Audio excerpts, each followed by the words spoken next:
Okay, excellent. Yeah, so I can see people have come through. Okay, we're just going to wait a couple of minutes for a few more people to join us. Welcome for the ones who have signed in. Yeah, welcome everybody. Thank you for joining this evening. Yeah, it's 8 o'clock, so hopefully everyone's had dinner and ready to relax. Yeah, you may detect from my accent that I'm not Australian. So I'm at the moment, I'm in the UK. It is 9 a.m. I'm in a place called St Neots, which is near Cambridgeshire. It's about an hour north of London. You're strong. Your accent's not that strong. Thank you. I'll Yeah, take that as a compliment. I can understand it very clearly. Yeah, good. I think the part of the UK I'm from, it's got quite a neutral accent in terms of, it's not, if you've been to the UK and you've heard, like South London is quite strong. Essex is quite a strong accent. Then you go to the north and the northeast and the northwest are quite strong accents. But where I am, that band in the East Midlands, they call it, it's quite neutral. Okay. Is that because Yeah. it's like really multicultural? Yeah. Yes, I think it is. And we've originally had a lot of London, people from London move out to the suburbs. So it's like a suburb north of London. So I think you Okay. get that mix. You just get that natural blend of different accents and kind of Nice. language. But it's good. Yeah, yeah, it's Yeah. nice. Sun's shining, but it's very cold here in the UK. I was saying to Viv before we started, it's about 2 degrees this morning, centigrade. It's pretty cold. Okay. How many you got? We've got about I've 10. got about 10 people now, so should we get started? Let's get started. Yeah, yeah. Hmm.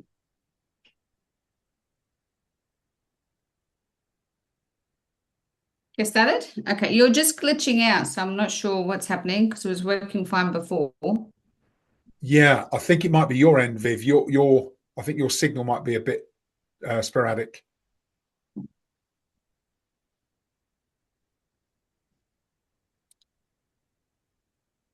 Yeah, my name is Vivian, and I'm one of the organizers for Dental Events Australia, and I'm going to be your host tonight. Thank you for joining us. We do appreciate you taking the time out of your evening. It is like I said, 8 o'clock at night, so hopefully everyone's had some dinner and is ready to get the show started. We are very excited to have the pleasure of hosting Justin Lee, who, as he said, he's from the UK, and he'll be sharing his insight and expertise with us tonight. Tonight's agenda will be as follows. I'll do a brief introduction just to Justin and a little bit about his background and what he specializes in. Then I will hand it over to Justin for the presentation. We'll do a Q&A at the end. And in appreciation for your attendance tonight, Justin is going to be extending a special ever offer for his dental coaching leadership course in April in Sydney. So just a little bit about Justin, just a brief bio. So Justin Lee is the founder of Focus for Growth, a leading leadership and sales training company specializing in the dental market. He is the best-selling author of Inspire, Consult, Sell, and Coaching Leaders, and has trained thousands of businesses and dental professionals across organizations like including 3M, Align Technology, the My Smile Network, and hundreds of independent private practices.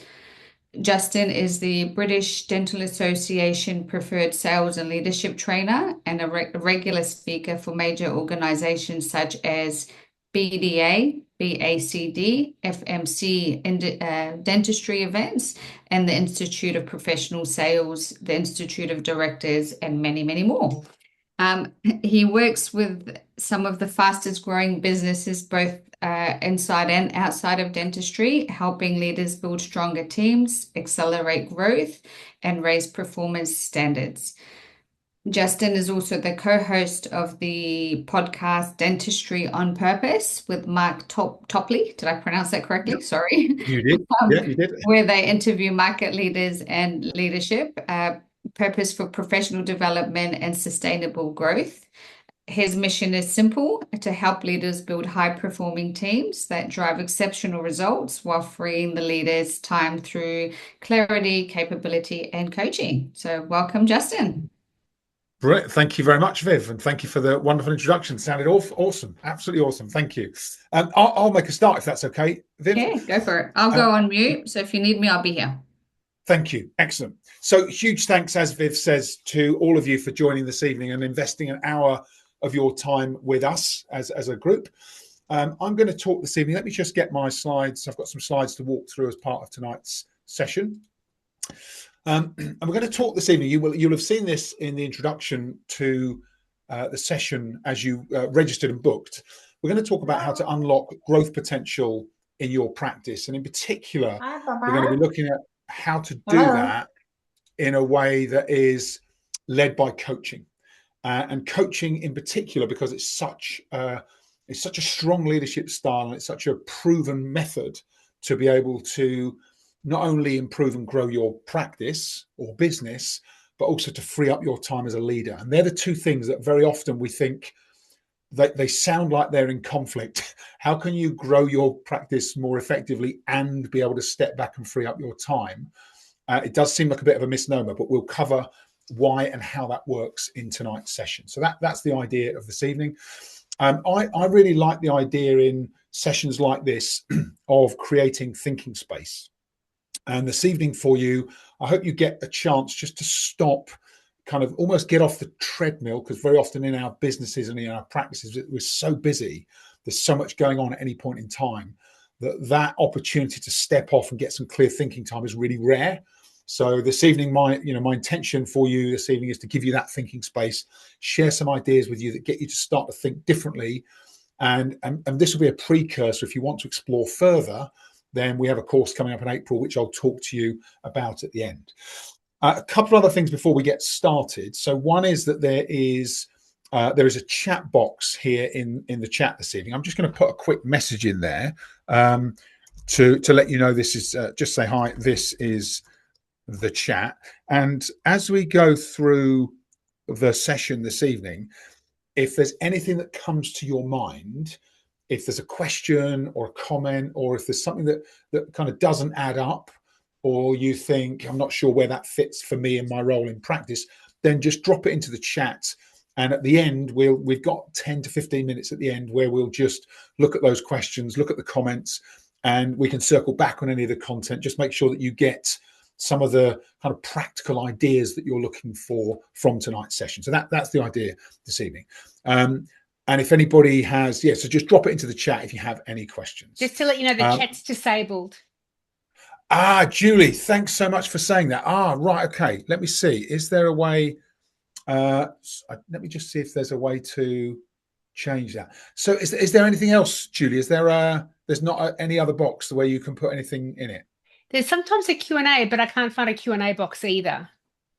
Yeah, it's funny. I thought there might be a Q&A if there wasn't a chat, but it doesn't. I wonder if it must be in the settings. Thank you for flagging that, Julie. And sorry that I can that's see not the there. chat.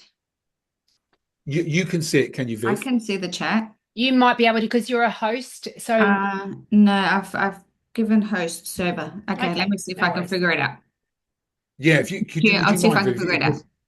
Yeah, if there's something you can do in the background. Thanks for flagging it, Julie. Julie, if there is, if you can't see the chat, if I can ask just if there's anything you want to raise at the end, just if you make a note, and then I'll come to you for questions at the end if that's all right. Certainly will. Thanks, Justin. Pleasure. Thank you, Julie. Excellent. Okay, so let's talk about tonight's kind of aims and objectives. The idea here is we're going to talk about some key topics that will really help you think about how you lead your practice as effectively as possible going forward. So we'll talk about intrinsic motivation and how motivation is what unlocks that engagement in our teams. We'll talk about a principle we call the team charter. And this, if you've done something like this in your practice previously, you'll know the value of it. If you haven't, the ideas that I share tonight will be useful. If you've done something similar, there might be some nuances here that really help you to refine that team charter if you have something in place. Then we're going to talk about this shift that we make from managing to coaching, and I'll talk about personally about how I made this shift when I was leading business teams in very large organizations. And then we'll go on to principles of coaching and how you can start to take a more coaching-led approach to managing and leading your teams. Then we'll just take a pause. I'll take some feedback from the group, some kind of key takeaways. I'll give you a chance to reflect on your key takeaways. And then we will just talk a little bit about the program that we've got coming in April in Sydney. So I'll just give you some information about that program. And then we'll go to final Q&A. And that will be our hour together this evening. So we're aiming to wrap up at 9 p.m. kind of Sydney time. That's the plan this evening. So let's jump in with a couple of things. So Viv gave you the background to my career. Very often, if I attend a session like this, first thing in my mind is, who's this guy, and why is he entitled to be talking to me about this?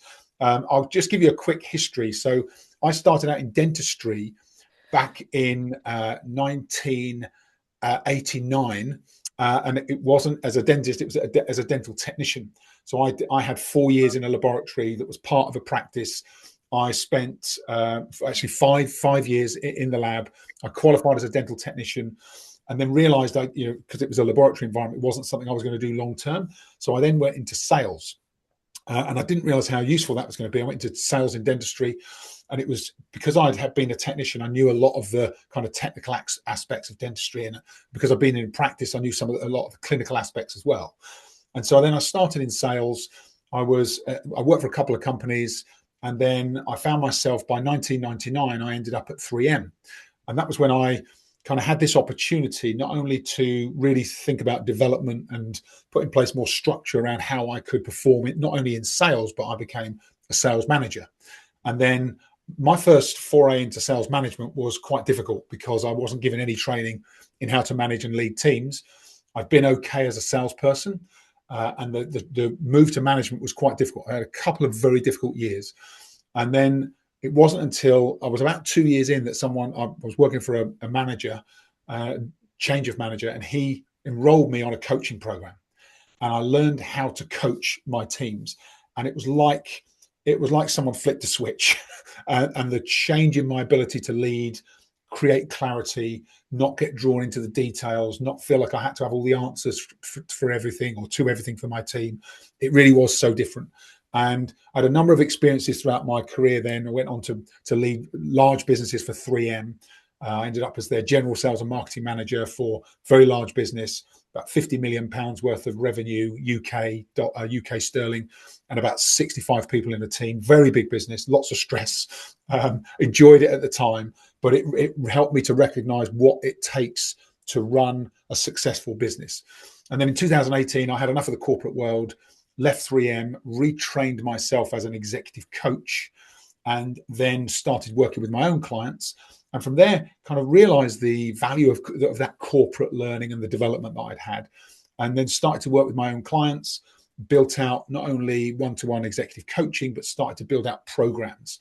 And in particular, programs around leadership and communication, and really think about how do we create high-performing environments and teams. And those programs went really well. I then started to think about, okay, this is a book idea. So I wrote a couple of books. The first book I wrote was a book on sales. I had a lot of dentists read that book and say, could you write a book for dentists? So I wrote a second book, which was Inspire, Consult, Sell. I see those two books as being a similar theme, one for sales teams, one for dental teams. And then I went on to write the book about leadership, which we'll talk about this evening, which is called Coaching Leaders. And what I've noticed in the work I do with clients is very often it's actually the simple foundations that when we get them in place, they make such a difference to the teams. If you've got challenges in your practice or business with, consistency, negativity, and that will link to performance, and that performance will link to results in the practice. When we kind of track back and fix those problems, and we start to improve engagement, we improve consistency, we improve, people's attitudes towards positivity. When we do all of those foundational things, it makes such a difference to the results that you get. So we're going to share some of those ideas this evening, because sometimes the simplest things are the things that really make the biggest impact. So you'll see some reference to some of the models in the Coaching Leaders book this evening. Now, you may also be thinking, this guy's in the UK and we're in Australia. What's going on? I'll tell you a little bit about my kind of background. So I have a wonderful family. My wife, Katie, you can see on the left of the picture there. My daughter, Grace, who is about 28. I say about 28, she's 28. And then on the right, you'll see my son, Robbie. Robbie is 25. And about 6 weeks ago, Robbie moved to Brisbane. And Robbie is a doctor, so he is working in a hospital in the north of Brisbane, and he's having a fantastic time. He sent me this picture recently from his trip to the beach, and he said, "There's kangaroos in the background, and it keeps looking at us on the beach, Dad." I said, "Whatever you do, don't go near it. It looks absolutely monstrous." And so this is the reason I am coming to Australia to run the course in April, because I also want to spend some time visiting the country. I've never been to Australia, so I'd love to go, but also to see my son, who is there for, well, indefinitely. The idea is a few years, and then he'll make a decision on what he does, but early signs are incredibly promising for him. He's absolutely loving Australia and the Brisbane lifestyle. So that's the reason I'm coming to Australia. I thought I would share that this evening as well. I thought it might be interesting for you. So a quick, before we kind of jump into some content, I want to share just some ideas with you. So there's this research by a couple of companies, one by Gartner, and the other by the other is by the CMI, the Chartered Management Institute, and they talk about the percentage of managers that are in general business. This isn't even specific to dentistry. The percentage of managers who are promoted into a position and then aren't trained to manage or lead their teams. And I'd love to hear your opinion on this. Unfortunately, if the chat's not working, this isn't going to work. But I put down 5 options, and I was going to get you to drop a number into the chat that you thought was the number. So either 45%, 55%, 65%, 75%, or 85%, which of those numbers you thought it was. But I've got a feeling the chat's not working. So it feels a bit unfair to ask you to call it out. So if you click on the chat icon, because you're the host, yeah, you should get 3 dots, and then participants can chat. Just change the settings. Hold on. I can't see any. There's no dots there. Okay. I can't see anything. Okay. Hold on. Meeting chat. No, sorry. I can't. No? I don't know if it has to be done before we start, perhaps. Maybe. Yeah. Anyway, so thank you, Viv. I'll tell you what I'll do. I'll just give you the answer. So of those, you'll all have a number in your mind. I was surprised when I saw this number actually a while back. So the number is 85%. So 85%, there's 2 different references here. So Gartner study and a CMI study. The Gartner study says 85%. The CMI study said 82. So it's there or thereabouts. Somewhere between 80 and 85% of managers in businesses are promoted. And this happens a lot. So it's quite natural. Someone that's doing really well in a business, is performing really well, gets the promotion to manager and then isn't trained. Then when you think about this in dentistry, it tends to be that someone's you're a really good clinician. You want to have your own business or your own practice. So you might set up a practice, or you might purchase the practice, or you might buy a practice or start a practice if you're starting a new starter practice. And what very often happens is that we have this gap between I've started this business, I'm now in a leadership or a management position, and I've not received the right training to be effective as a manager. And there are some things that, interestingly, when you think about management and leadership and you think about what it takes to be a successful manager and leader, they are counterintuitive. They're different from the things it takes to be a high performer in a business or a good clinician. What it takes to be a good clinician or a good individual contributor in a business, which is what the corporate world calls people that don't manage people, individual contributors. What it takes to be a solid individual contributor is different from what it takes to be a good leader. And I discovered that the hard way, because I was trying to be what I thought was a good manager without the training. And it wasn't until I got taught the principles that I realized actually everything I was doing prior to that was actually undermining my ability to be a good manager or a leader. And we'll talk a bit about that as we go through tonight's session. So let's talk a bit about how we start to understand from our team's perspective what is really motivating and engaging them. And this is the first kind of change in perspective we have to have when we become a manager and a leader. Because what we sometimes overlook is that when we are working, as ourselves in a business or in a practice, and you're solely responsible for your performance, what gets you to be successful is just hard work, dedication, being really focused, getting really good at what you do, and being able to kind of smash it out of the park. That is what enables you to be a really strong individual contributor. If that's how you approach leadership, it will completely derail you because actually it's about enabling other people to be able to deliver and perform like that. And the starting point for that is motivation. And I love this Mark Twain quote. I'm sure you've heard it. The two most important days in your life are the day you are born and the day you find out why. And that question around why is really important. Why are we kind of here? Why am I here? And if we think about that in the work context, why are each of your teams there? What are they there to do for themselves? And the way I unlock this with clients that I work with and teams that I work with is I start with two questions. I wanted to share these questions with you because if you take these away tonight and ask your teams these two questions, you will discover some things that you did not know. If you've never asked these questions, you will discover some really valuable feedback that you didn't know before now. And the two questions are these: what do you love most about your role?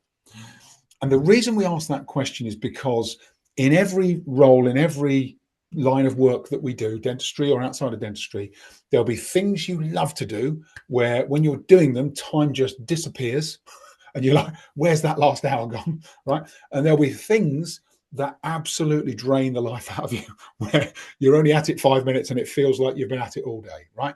And trying to help your teams to figure out what are those pieces of the work, what are the aspects of their role that they absolutely love, and helping them to start to really tune into that as motivation. And then the second part of the role, the second part of this question, when we think about people's roles, is why is it important that you succeed? So we're really then trying to tap into, if you think about high performance, we think about what it is that separates, just going through the motions versus absolutely delivering at the highest level possible. That is about intrinsic motivation. It's about somebody thinking, why is it important that I do that? Why is it important that I give the discretionary effort, that I try harder than I would usually try? And these two questions, and when people stop, reflect, answer them, talk about them with their colleagues and their peers, talk about them with you as their manager or the leader of the practice, when they start to really lean into the answers to these two questions, a couple of things happen. The first thing that happens is they get clearer on their own intrinsic motivation, and they start to become more committed to high performance. And as their manager or the manager of the practice or the leader of the practice or the owner of the practice, if you're the owner, you really can't afford not to ask these questions. Then as the owner, you start to understand where your team's strengths and passions lie, which is really, really crucial information, because you can start to align their task, activities, and their performance with their strengths. And that's really useful in a team, right? We really want teams that have different strengths so we can play to those strengths. But the second thing that you start to understand is why, for each person in your business or practice, why are they motivated to give their best? And then you can start to have conversations with them about how to really leverage that as part of their commitment to high performance. And this is like first foundations. And when I first discovered this as a concept, it hadn't even occurred to me. And it was the first time when I went through this exercise. I actually went through this exercise with a coach and a mentor. And then I realized the power of it. And every time, so that was about 2004, 2005. So it's 20 something years ago. And since then, every time I've either gone into a new business or, been promoted into a new business or set my own business up, these conversations, there's the first starting foundational conversations I now have with anybody that works with or for me. And the difference it makes in our relationship and my understanding of their motivation really does then set a new standard for where we go on to work together and perform later. So I share this with you because it's so useful. And there's this principle from, I don't know if any of you have read any Simon Sinek books, but there is a Simon Sinek book that is called Start With Why. It's a great book. And he talks about why being like the center of a series of concentric circles, and that we very often don't get to that central point, which is the center of motivation and passion for most people. But I always think about when we ask questions of our teams, if we start to think about goal setting and starting to shift performance, we very often will ask somebody, what is it you want? What is it you want from your role? And once we've asked them what they want, they might say, I want to become a practice manager one day, or I want to be, want to have more responsibility in the practice, or whatever it is they answer. Okay, we'll ask them that "what do you want" question, and then we jump straight to, okay, so what do we need to do, or how do you want to do that, or how can I help you? Right? The step we miss out is the why step. So when someone says, I'd like to do these other things or achieve these additional things in my role, the next question we should ask is, why is that important to you? And this is a really foundational coaching question, because when we ask someone, why is that important to you, you go from the surface level answer that they give you through to much more deeper, much more meaningful motivation. This is why it's important to me personally. And that why question is really, really useful, particularly as leaders and managers. And we just don't use it often enough to go below the surface level answers and really tap into deep motivation from our teams. So thinking, what do you want? Why does your team want that? And once you've unlocked that motivation, then we say, okay, how are we going to go about making that happen? But that why step being really critical to drive and really kind of unearth that visceral emotional context from your teams. And when we start to take time and do this, I like to think about this, do it on a kind of one-to-one level, individual motivation, and then understand team motivation. So I used to do this in a couple of ways. I'd have my one-to-ones with my teams. I'd ask these why questions.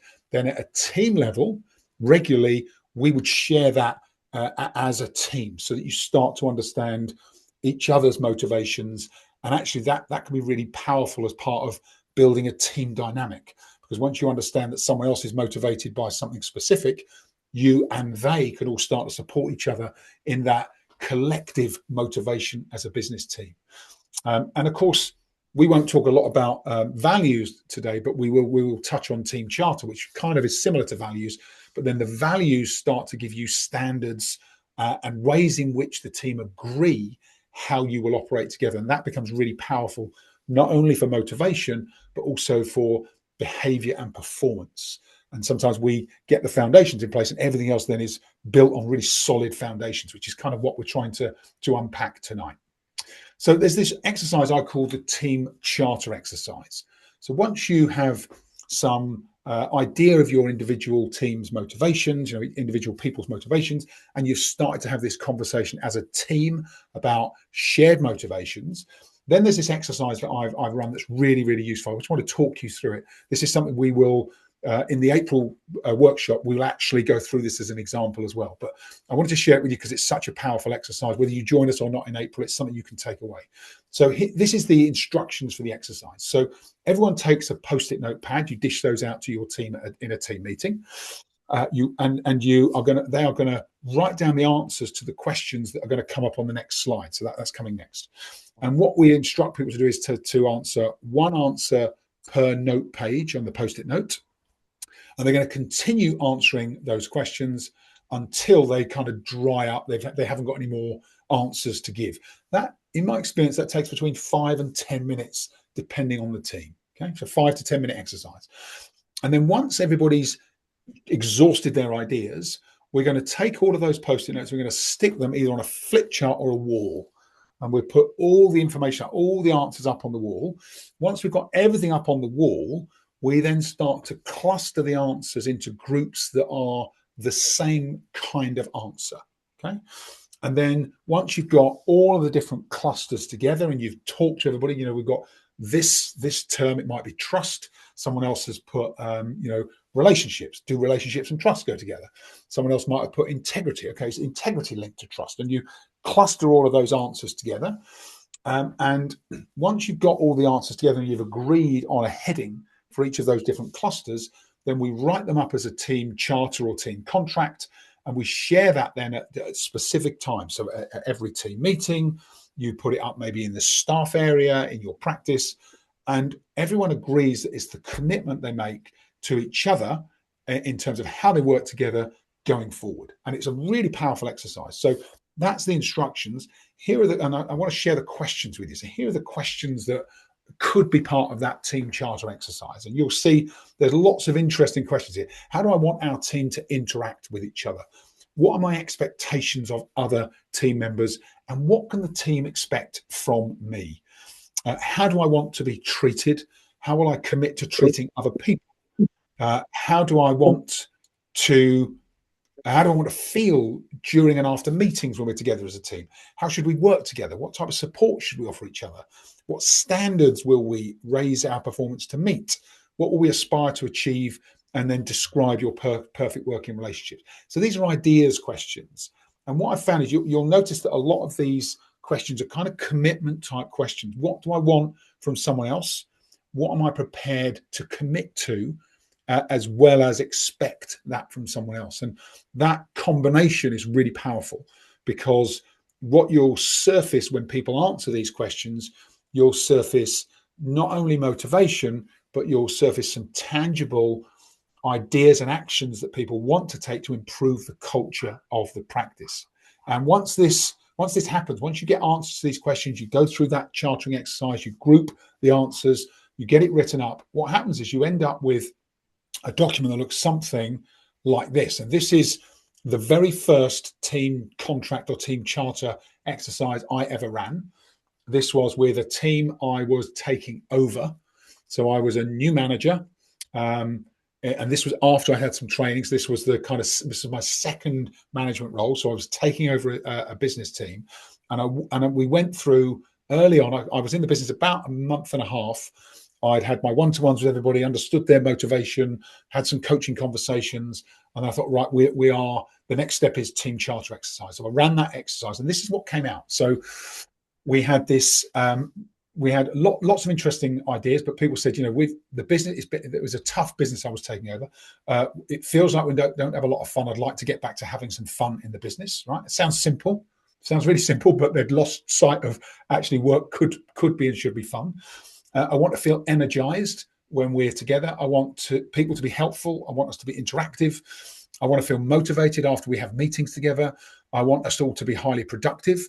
I want us to feel like this came up from a couple of members of the team, work together family. They want the family feel to the business. Even though we're part of a big business, we were a small business team within a big business. They wanted to feel that kind of team spirit and team pride and a desire to outperform other teams in the business. They wanted to, you'll see this one. This was interesting. Keep one-to-ones outside of meetings.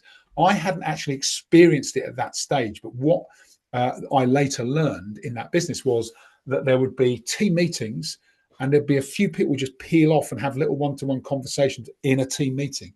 And the rest of the team found it really distracting, but no one had ever addressed it.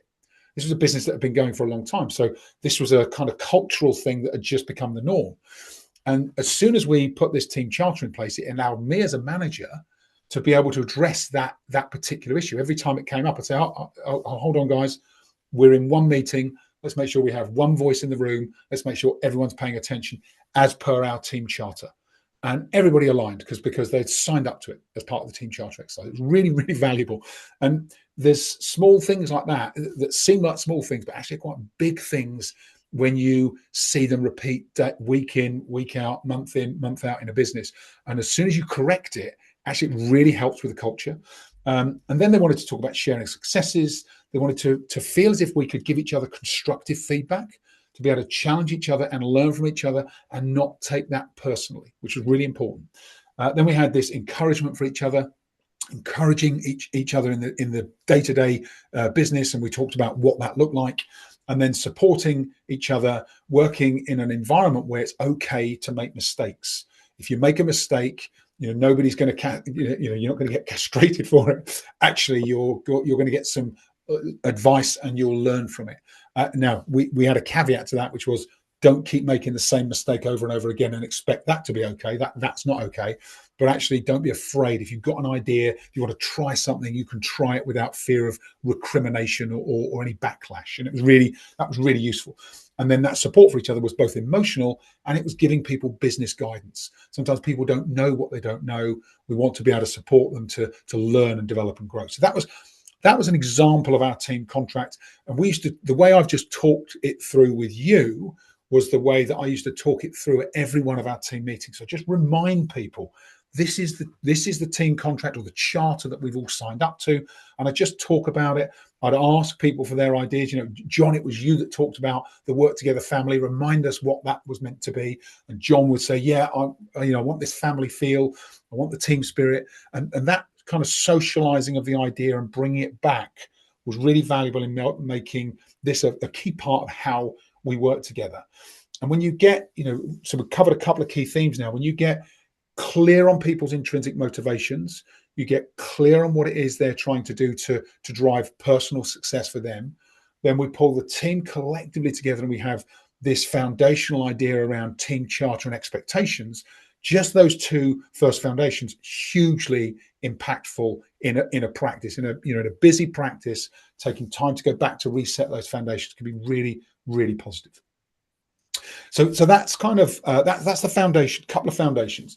Then I want to move on to talk about the switch from managing to coaching. And I love this quote by Steve Jobs. It kind of really resonated with me when I first read this. It doesn't make sense to hire smart people or talented people and then tell them what to do. Now, you have to give people direction at the start, right? But once you've given people the direction, you don't want to keep telling people what to do. We hire smart people so they can tell us what to do, how to improve, how to get better, right? That's what we hire good, strong, smart people to do. So I love that quote from Steve. I wanted to share that with you. So we think about direct management. When I think about not only my initial role, so first couple of years in management where I wasn't trained, where it actually was very stressful for my team and it was very stressful for me. And now when I go into practices or I go into businesses and we start a leadership program, these are all the things that I see. So let me tell you what the impact of direct management is on people. I see high levels of stress. People are really stressed. When you have someone that's really directive, in control of everything, perhaps not quite micromanagement, but very directive and very controlling because leaders feel like they have to be in control of everything. Stress levels are higher. There's a greater dependency on the leader. What I didn't realize for the first couple of years, and actually even I say the first couple of years, even beyond that, there were periods of time in my business leadership role where when the pressure of the business got higher, I almost had this temptation to go back to command and control leadership. And I really had to work at not creating dependency on me as the leader, because when we do that, people start to learn that I need to check everything with Justin. I need to make sure that what I'm doing is okay with Justin. And before you know it, your day is full of requests, questions, simple things that you think, why on earth are people still coming to me or keep coming to me with the same stuff? And if you're in that situation, you'll know the feeling. It actually decreases morale, not just of the team, but as you as an owner or a leader within the practice. We find that employee engagement levels will reduce because employees don't feel that sense of autonomy or independence within a practice.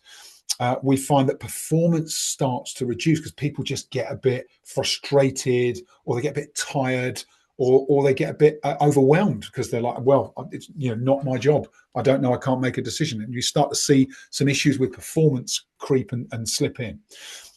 We get less ideas, less people coming forward to say, can we try this? Can we change that? Can we think about improving this? You start to see that fizzle away. And then, of course, for the leader, and depending on your team, key members of your team, you've got this risk of burnout. If you are the person that always has to have the answers, that is really, really difficult. And it becomes something that is pervasive. It doesn't just impact your work. And I found this myself. It doesn't just impact your work. It impacts your home life. It impacts the fact that you're constantly on. Your mind is constantly on. And when you can't stop thinking about work, when you wake up in the middle of the night thinking about work. I've been there, so I'm not pointing fingers. I'm just saying there's a better way, right? You risk burnout, and then we don't ever feel like we get the rest and the recharge that we need. And then, of course, finally, what happens? We start to see turnover in our teams, and that's the last thing we want, because there's a lot of research on this, but they say when you lose a good, especially if you lose a good team member, then the cost of replacing that team member is about a year's salary, because you've got not only hiring costs, you've got the time it takes for that new person to get up to speed, to start to contribute. You've got what everyone else has to do to pick up and support that person to get up to full speed. It's about a year's salary you're investing in that process. And I, experienced that many, many times. So we want to reduce that risk in our business, in our practice, as much as we can.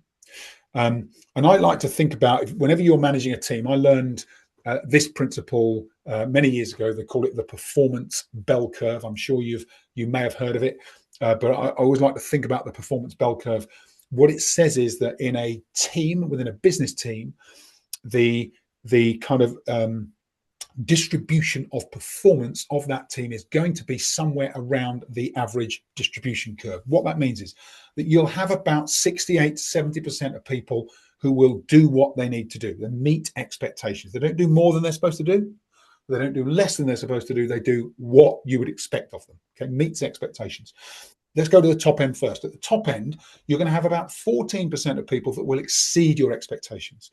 They'll do more than you expect. They will put in the discretionary effort. Sometimes they surprise you with a great idea, right? And then you have 2% who are absolutely outstanding. That could be you. If you're the owner of the practice, or if you're in a senior position, that's probably you, because that's how you got to where you are, right? You're one of the 2%. The challenge with being one of the 2% is you don't realize that everyone else isn't the same as you. You expect them to have the same commitment, the same performance, and sadly they don't. When I first learned this, when I went into management, it was kind of this huge disappointment. I was like, that's why everybody doesn't think like me, right? We sometimes we have to realize these things. It took me a little bit longer, as you can tell. I don't always pick things up first pass. And then at the bottom end, about 14% of people will have room for improvement. They're kind of doing the job, but they're not quite meeting expectations. They might forget to do the odd thing here. They might slip off early, or they get distracted, or they don't follow through on something, or you have to tell them something over and over again, and you're thinking, what is going on, right? They're in that 14% of the bell curve.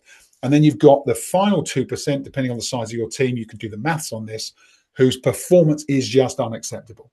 And we have to either course correct those people or manage them out of our businesses. That is the reality of team dynamics and the distribution of performance in the bell curve. Okay, so that's what you're going to find. And what's really interesting for me is when I went through leadership training, they said this bottom part here, this is where you will have to step in and do some directive management.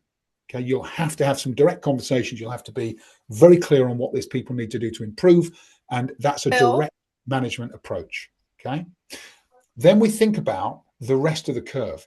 So actually there's an overlap here. As people are improving and they start to meet expectations, we need to switch from direct management to coaching people for high performance. And the coaching is really important because it's less directive and it's more about helping that person to really get clear on what they need to do to perform at the next level. And that's done through coaching. And most people, most managers, most leaders who haven't been on coaching training or had the opportunity that we will have in April next year don't actually understand the power of being able to do this, and then of course how to go about doing it. But we recognize that this is what we need to do for the majority of our people. If you look at the numbers, it's kind of 80 to 90% of our people actually need coaching. They don't need direction. And when we do put in a coaching approach, we can actually shift that bell curve. We move the room for improvements up to meet expectations. It's possible. This is one of the things that I learned. I learned about the bell curve, and then I learned that it's possible to shift the bell curve forward. That's really useful for us all to be able to kind of figure out how do we shift that bell curve forward so we get more people performing. That's the idea of coaching. And I just want to talk a bit about the performance curve. We've got the bell curve, then we've got the performance curve, and we think about what it is we create in our teams as managers. And on the chart here, you've got performance and purpose, and then you've got stress and pressure level. And I don't know if you've seen this performance curve before, but it's just some ideas that get you thinking. When you start to think about people who have low performance, low purpose, and we start to think about the stress or pressure that is applied to those people, with very low stress or pressure, people will find themselves bored or feeling extremely calm in their role. Perhaps you get a little bit of complacency sets in here. And then right at the other end of this chart is where you've got too much pressure, too much direction, too many requests from people, and we start to see people tip over into distress and anxiety. Now, in the middle of this chart, you'll see this term eustress. And there are two types of stress. There is stress that we find erodes and undermines performance. That's distress, when people feel out of control or they feel under too much pressure. And then we've got this beautiful sweet spot in the middle called eustress. And eustress is when you have the right amount of pressure, you have the right amount of support, and you're on the kind of edge of your capabilities. You can do what you need to do, but you have to be in the zone to do it, right? That is eustress. And when we get the right amount of performance, purpose, and the right amount of pressure, we hit this zone of optimal performance. And what unlocks that for people is having someone who coaches them to hit that level. You'll see at the left-hand side of the chart, if you've got an absent manager, someone that doesn't follow up with you, you tend to find people are a bit bored or they're a bit complacent. On the right-hand side, if you've got someone that's overly directive, overly pressuring, then you can tip people into distress and anxiety at the worst case. And that's when we start to see mental health issues, people kind of feeling a little bit lost and a little bit overwhelmed. And at that point where stress is too much for them to take. But we want to bring things right to this central zone of optimal performance, and coaching helps us to do that. And the note on the left here is there's a part of our brain called the amygdala, which is they call it the reptilian part of the brain. And when we experience high levels of stress, the blood supply in the brain is prioritized to that area. That area is also responsible for fight or flight. And when we're in fight, flight, or freeze, they're the three kind of mechanisms that get triggered when we stimulate the amygdala, then people's ability to perform, think clearly, do the right things is suppressed because they don't have the blood supply to the part of the brain that helps them to think clearly. And so actually sometimes when we put too much pressure on people, and I'm ashamed to say I've done this in the past without realizing the impact, that actually it can undermine people's performance. And we have to take a step back, create some psychological safety, give people the support they want, give them the clarity of direction, then coach them. What if someone just was acting like a child and like scream? Okay, so let's talk a bit about coaching. Then we're gonna wrap up and take some feedback. So when we think about how we switch to coaching, we have to remember that a boss or a leader or a manager who micromanages, they're like a coach who wants to get in the game. Leader's job is guide and support, and then sit back and cheer from the sidelines. You want your team to be able to perform without you, right? That's the idea. And the way we do this is we question, listen, and we create thinking space. So we ask good questions, we listen carefully to people, and we create thinking space. And for me, this is it's a stage of leadership, and the coaching stage in leadership is vital. We want to slow things down a bit in coaching conversations. We want the team to be able to open up. We want to seek to understand them and their motivations, and think about everything we need to know to get the best from each of your teams is actually in their head. They know what it takes to get the best out of themselves. And there's only one way for us to get it out, and that is through coaching, through questioning, and asking really good quality questions that get them thinking differently. And so if we think about what coaching is, it's about building confidence in people. It's about helping them to trust themselves and to trust you as a leader. It's about doing two things at the same time, and that's supporting them and challenging their thinking and ideas. So support and challenge, I always think about these as two sides of the same coin. It's about questioning, listening, creating some silence. And sometimes that takes a bit of practice for us. If we're really busy and we're used to just giving directions and saying, have you done this? Where are you with that? What's happening here? If you're used to that kind of pacey management style, when we coach, we sometimes have to remind ourselves to create a bit of silence and space. We want to help people to move from problem thinking to solution thinking. And we do that very often through coaching. We remind ourselves that it's not about pushing ideas. It's about pulling ideas from people and being reflective and starting to change people's perspective of what they think today to what could be in the future. And then, of course, in coaching conversations, we should be energizing people. We should be helping them build greater belief in themselves. We should create focus, clarity, and help them to prioritize what's really important and what's not important, so they start to really focus on where they can make the biggest impact in your business. And then the final thing to build personal responsibility and accountability and gain commitment to make changes and then act on those changes. So don't just say, yes, I'm going to change. Actually help them to follow through and take action on those changes. That's what coaching should be. And as importantly, coaching isn't a one-time thing. It's an ongoing and continuous. It's something that when you adopt it as an approach, and we talk about how to adopt it, integrate it into the way that you work with your teams.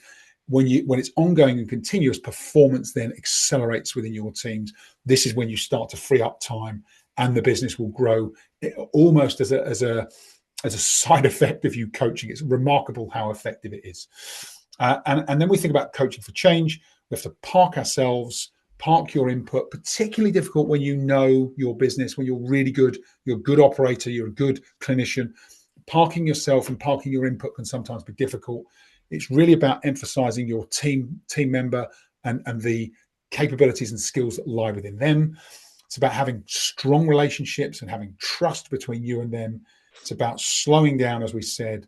It's about focusing on what that person wants and really helping them to get that desired outcome, clarity on that desired outcome, asking questions, listening and challenging. And finally, recognizing that change from anybody comes from the inside out. They are the ones that have that ability to change. And as Atul Gawande says, coaching, when it's done well, may well be the most effective intervention designed for human performance.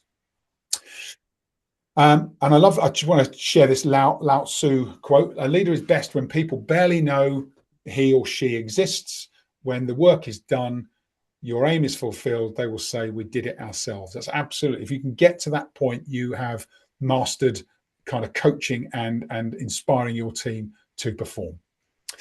Okay, we are kind of coming to the final stage of tonight's session. So I love this thought that enthusiasm has a half-life. If we don't think about what we're going to do differently, it's really easy for us to kind of just carry on and go about our day-to-day work again as if nothing had happened. So I'd love for you to just, if you have a notepad next to you, just capture 3 things that you might need to change as a result of tonight's session. I'd love for you to just take a moment, write down 3 things that you might need to change in future, just as a note to yourself, so that you've got some ideas that you're specifically going to take away. Just take a moment to do that. 3 ideas or 3 things that you're going to change or take away from tonight's session.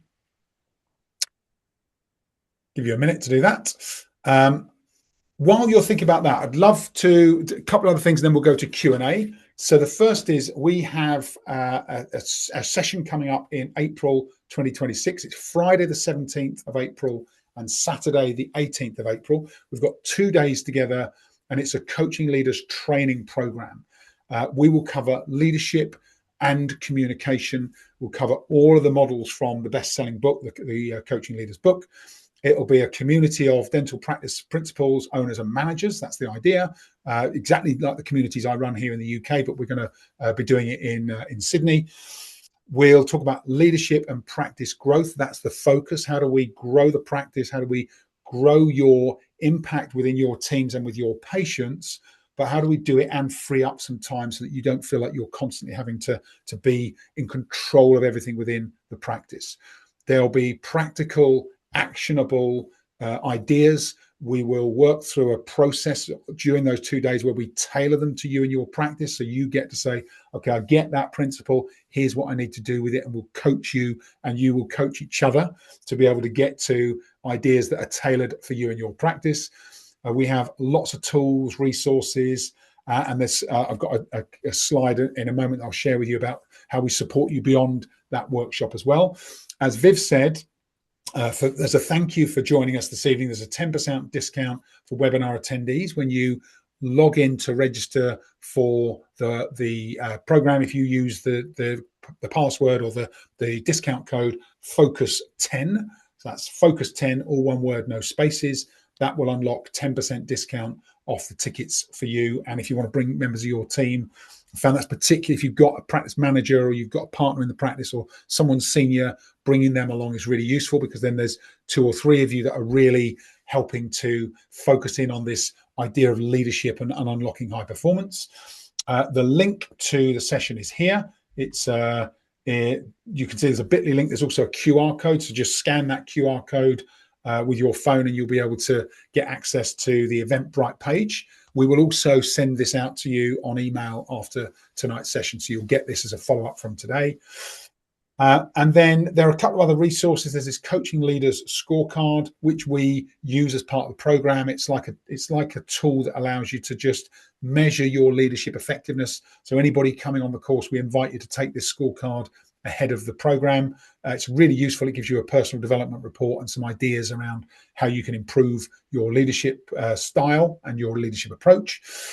And then I've developed this, we call it an AI practice growth coach. So it's an AI tool. It's like a chat GPT. They call it a custom GPT. So it's been preloaded with all of the information from the Coaching Leaders book and the Inspire Consult Sell book. There's all sorts of different elements of this. We've got the Practice Growth Toolkit, which is a series of documents that help you put in place the right structure to grow the practice and improve your leadership. It's got all of our sales training and leadership training technology and content in it, all of our methodologies. I write a series of practice growth articles here in the UK. All of those articles are in the ChatGPT AI coach as well. And you have 24/7 access and support through that AI coach. You can literally ask it anything. I've got lots of clients using it. It's really, really valuable. Gives you ideas for implementing what you're trying to action as a part of the course once you've finished the course and as you go into practice with your team. So really, really useful tool that comes as part of the program. And then I just wanted to share some bits about our business. So we talk about values and team charter. This is something I do in my business with my team. We have these 5 values. You see that they're aligned with the word focus. I won't talk about all of these, but there's a couple of ideas in here that might be useful. So I think about in my business being a force for good, doing something beyond just the work that I do as a coach. The way I do that is that I run a men's mental health group here in the UK called Walk and Talk for Men. You can see, that we meet every Saturday. There are a real community. We get kind of 40, 50 guys turning up, and it is all about supporting men's mental health in our local community. It's become quite a passion project for me. So I just wanted to share some ideas with you. We'll go into that as part of the workshop as well. What can you do that gives you reach beyond your practice to attract more patients and create this real force for good in your community? Okay, so that's the content for tonight. I know we've run up to the hour, but I'm happy to stay. If you're happy to stay on for 5 or 10 minutes and take some questions, if you'd like to, you will get an email from the team here at DEA, Dental Events Australia. If you want to, this is my LinkedIn. If you want to connect with me on LinkedIn, that's my QR code. Feel free to do that. This is my email. If you'd like to email me, feel free to drop me an email. But otherwise, hopefully, we'll have an opportunity to meet in person in April when I'm in Sydney running the course. So let me just, I'll stop sharing my screen and then we'll open the call up now to questions and feedback. So over to who would like to raise a question. There are, if you've got, you can raise your hand if you want to. There's the reactions button. I think everyone's got access to that. On the toolbar, there's the reactions button. You've got this raise hand button, which I think Karen used previously. If you raise your hand, we'll be able to see you. And then I'd love to take your questions or feedback and help any way we can. Yeah, or just unmute. I think someone had a question before. Yeah. About what do you do if they throw a tantrum, I believe. Let's have a look. Okay, so what do you do? Tell me again the question. What do you do if a team member throws a tantrum? Was that the question? I think that was the gist of it, yes. Yeah, okay. Yeah, that's really interesting. So what do you do if your team member throws a tantrum? That's a great question. I've had this multiple times. There are a couple of things. So it depends where you are in your leadership journey. If you haven't done any of the things we talked about today, If you haven't Yes. done any, if you haven't done any of the things we've talked about today, then and a team member throws Hang a on. tantrum, Just give me 5 minutes. then you're going to find it's quite difficult to deal with. But here are a couple of ideas, because if you think about everything we talked about tonight, if you've got a team charter in place where everyone's agreed expectations and you've said this is the kind of culture we have, then one of the points on that team charter would be don't throw tantrums, right? If people throw tantrums, then everybody has to make that person aware that that's not acceptable behavior. Okay, so that it's almost a foundational issue within your business if someone is throwing tantrums. But in the intervening period between getting that in place and handling that, when there's the principle that we should praise in public, okay, and correct in private. And what I've found is really useful is that if someone throws a tantrum in the moment, as a manager, that can be really disruptive. You can be triggered by that yourself. It either makes you go one or two ways. You either back right off because somebody's thrown a tantrum, and if you back right off, what that person learns is when I throw a tantrum, the boss backs off. Mental note to self: that's all I need to do to get out of performance discussions or anything anything I don't want to do in the practice. Okay, so we have to train people. What happens when I throw a tantrum? If what happens when they throw a tantrum is that everyone backs off and does as they say, they're going to do that again. That becomes an effective strategy, right? I wouldn't do that, but I can see why people would think, okay, this is how I get what I want. So how we handle tantrums in the moment, just to retain complete composure. Retain complete composure. Here's what I do. Make direct eye contact with that person. You don't need to say anything. Let them blow up, do the tantrum. And the thing about tantrums, right, if it's anger or emotion, you can't sustain anger or emotion for long. So if someone's having a tantrum and you stay really calm and you make direct eye contact with them and you don't say anything and you let them blow it right out, and when they're finished, you say, "Are you finished?" Right? They feel really awkward because everyone in the room knows that they've just blown up, had a tantrum, and they've lost control. Now, you don't deal with it there and then, but you'll say to that person, you and I, we just need 15 minutes together as soon as we can. And everyone else in the room knows what's going to happen, right? You're going to go into a separate meeting room or one of the surgeries or somewhere where you've got some private space, and you just sit down with that person and you say to them, what happened there? And you let them explain and justify themselves. And what will happen as you just have that conversation, they will talk themselves into a position where actually they realize that their behavior is inappropriate. And if they don't come to the conclusion that their behavior is inappropriate, once they've said, well, it always gets me, or whatever they've made a tantrum over, right? Whatever the explanation, once they've finished the explanation, then you just really calmly and clearly, looking them directly in the eye, say to them, that kind of behavior has no place in this practice, and I won't tolerate it again. And then you pause and you wait for them, because they will then say, I'm sorry about that. And you say, thanks for the apology. I appreciate that. But what I need from you is a commitment that that won't happen again. And then you let them tell you that it won't happen again. And you say, because if it does happen again, I won't tolerate it. Okay. And there may be more formal consequences. And you ask if that person's clear. They will say they're clear. And then the thing to do is do this really slowly and really calmly so that people know you mean it. And then at the end of that conversation, that person will feel so uncomfortable that their next association with throwing a tantrum isn't I get my own way and everybody backs off. It's I throw a tantrum, I get taken to one side, I have a really difficult conversation that makes me feel really uncomfortable. And guess what? That solves the behavior. It's as leaders and managers, it's how we handle those situations that determines whether or not they continue.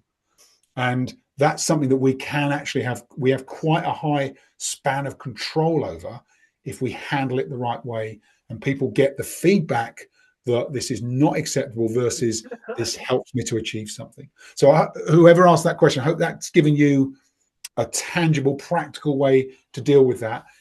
I always recommend, in addition to that, to have more kind of structured foundational agreements in place, not only with your team, but as a not only individually, but as a team, as we talked about with the team chartering exercise. When you get all of those foundations in place, all of these problems that surface, it's like whack-a-mole in the practice, right? You deal with one problem, the next problem comes up, then the next problem comes up, then you think, God, what the hell? We have to get the foundations in place to deal with all of those problems that keep popping up like whack-a-mole. Great answer. I hope that answers it. Yeah. Were there any other questions, Viv? What do you see as a game changer for dental practices? Game changer. I think the one thing that probably is overlooked is this piece around defining and creating the right culture. You know, if you think about where culture plays a part, it's not just in how it helps you and the team, but if you think about it from a patient's perspective, when I walk into a business or a practice where I see the team all get on, there's a really positive environment, there's like good energy, people are really warm and engaging, and I feel when I step in, I'm kind of part of something really warm and special. That is the sort of thing I talk about to other people. I then recommend it to my family. I talk to my friends. Oh, this is where I go. This is where I go to have my, to have not only my teeth done, but there's so much more to it than just the dental treatment. There is, warmth. There's great relationships. There's a bit of fun, whatever it is. The importance of creating the right culture, I think, is very often overlooked. That is so fundamental in terms of being able to, not only grow your practice, but create the right environment where, and I think this is something that is obvious, but we forget about it. As owners of practices, you want to enjoy what you do as well. Actually, focusing on culture helps you to really enjoy working in the practice, enjoy going to work every day. It reduces your stress. And I think there's almost this automatic association that if we're running a practice, it's got to be stressful. No. And you're always going to have your moments, but why shouldn't it be, on the most part, really enjoyable? We should be able to enjoy ourselves and enjoy your work, and I think that's the key thing. Right. Does any Talon, did you have a question, or Karen? No. No, anybody? You are most of you are on mute. If you are talking, you'll have to come off mute. Anybody? Any other final questions before we close? Laura's just come off mute, so maybe she's got a question.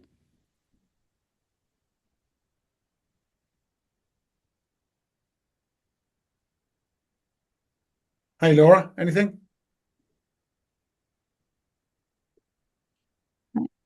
All good.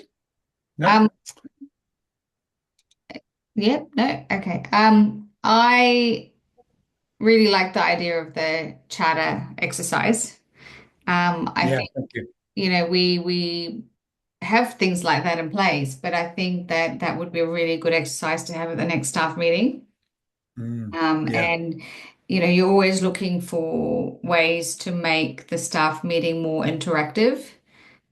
Because you don't want to just be the person sort of running the meeting and generally the meetings, it addresses issues, right? So you kind of want to make it a bit more interactive. So I'm always really looking for ways to make it more interactive so that staff have more of a say during staff meetings. So that's definitely something I'll be taking on board and hopefully using at the next staff meeting. Thank you. Yeah, good. Pleasure. I took photos and, get that in place.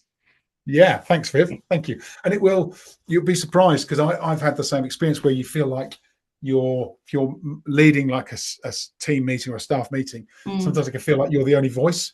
Yeah. And it feels like you feel like it's all one-way traffic when actually what you want is some participation and some ideas.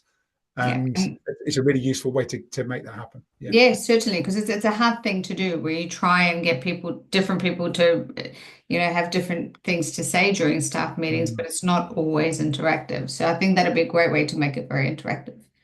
Yeah. Yeah. Yeah, good. Yeah, thanks, Viv. And something that when we do the full course, we really unpack that and give people a chance to kind of go beyond that theory of it and say, right, actually, if I'm going to run this in my practice, how do I run it? And then how do I embed it? What are the ways in which we make this, keep this alive beyond just an exercise? And when you get those things in place, it really does make really such a positive difference. Yeah, amazing. Anybody else got any questions? No. All right. Well, thank you for joining us. It is well done for timing. It's 9:11, so keeping it on Yeah, track. good. Yeah. As he mentioned, that discount code is Focus10. So if anybody would like to sign up, I think it is a very much thing. It's a good idea to take the leaders of the business, not just one person, because if you've got more than one person in the clinic being able to enforce it, it'll just help everything run smoothly. So thank you very much. Yeah. Appreciate you being doing this for us. Thank you everyone for joining, and hopefully we'll see you all in April. If you've got any questions or concerns, just feel free to email things through and I'll be able to respond to you. Brilliant. Thanks for hosting, Viv. I really appreciate it. And thanks everybody for giving up an hour of your evening and investing it in some time with us. I hope you enjoyed it. Hope you got some practical ideas to take away, and I hope to see you in April next year. Yeah. Thank you. All right. Thank you, Viv. Thank you, everybody. Yeah. Take care. Bye. Enjoy the rest of your evening. Thanks, everyone. Thank Bye. you.